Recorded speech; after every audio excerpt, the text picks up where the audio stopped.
ओम नमो भगवते वासुदेवाय।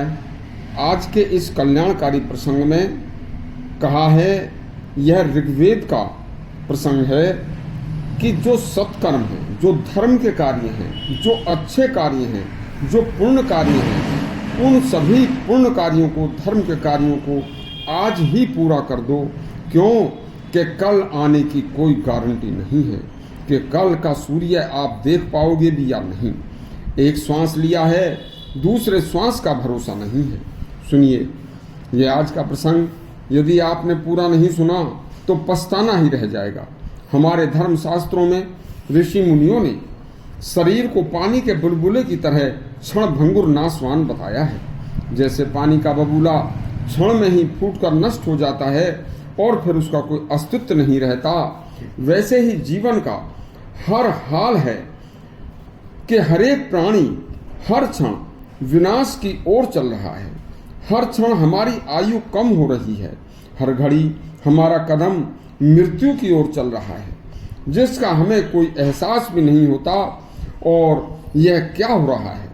और बस एक दिन अचानक हमारी मृत्यु हो जाती है, जिसका पहले से न कोई एहसास था, न कोई निश्चित दिन था। इसलिए मनुष्य को आत्म कल्याण के साधन मालूम यदि हो जाएं, तो फिर मनुष्य को उसी में लग जाना चाहिए और उस साधन का नाम है धर्म का अनुपालन।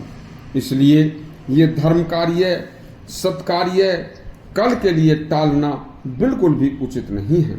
शाम को जो कार्य करना है उसे सुबह ही कर दो, क्योंकि मृत्यु का कोई भरोसा नहीं है, किसी भी क्षण आ सकती है।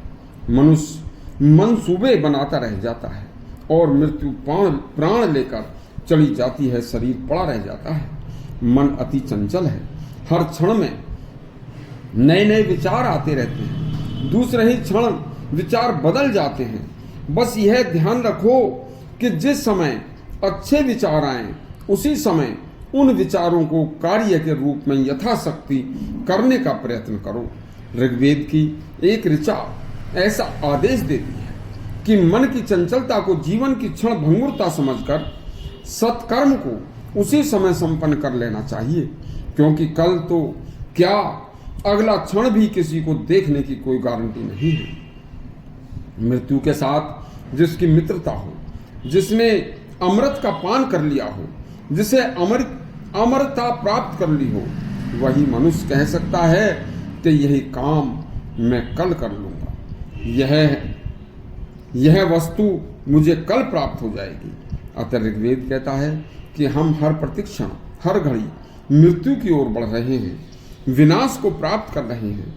इसलिए हमें हर मनुष्य को जीवन के प्रत्येक क्षण का सदुपयोग करना चाहिए। नीति मंजरी में भी इस बात को बड़े ही सुंदर ढंग से समझाया गया है। आज नहीं मिला, जो आज नहीं मिला वह कल मिल जाएगा, यह कौन जानता है। अगले क्षण का कोई भरोसा नहीं, अगले श्वास का कोई भरोसा नहीं। तो यह बात पूर्ण रूप से अनिश्चित है कि कल हम जीवित भी रहेंगे या नहीं रहेंगे, क्योंकि शास्त्रों में पहले ही बता दिया है कि जीवन तो क्षण भंगुर है। संसार में अगला दिन देखने की किसी की कोई गारंटी नहीं है। यह उपरोक्त संवाद देवराज इंद्र व अगस्त मुनि का संवाद है, जो कि मृत्यु लोक में जन्म लेने वाले हर मनुष्य के लिए अति कल्याणकारी है। नीति मंजरी में एक श्लोक है, विलंबम नाचरेद धर्मे चलम चित्तम विनिशति इंद्रियाणा अगस्त संवादेश धर्मम उद्रता। यदि आपको यह पथ प्रदर्शक संवाद अच्छा लगा हो तो हमारा चैनल सब्सक्राइब करें और बेल आइकन जरूर दबाएं। धन्यवाद।